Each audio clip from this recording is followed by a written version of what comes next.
Helical ray, guys.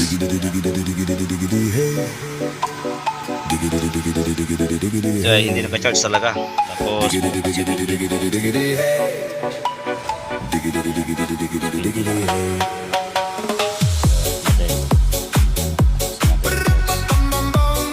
ito yung scanner natin.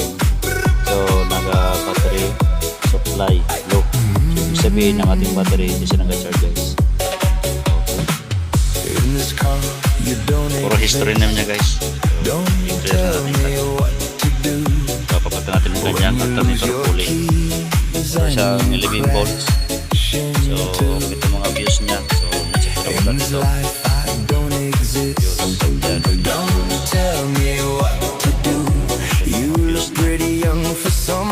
Ayan. Set. Are you really my dad? Na. You're all Okay. So, ito. Wala talaga. So, may nga tunog dito. Sa alternator pulley. So, ito na rin dito. Yung charging niya. So, sira talaga. Wala talaga charging system sa ating alternator. So, on kanyang main.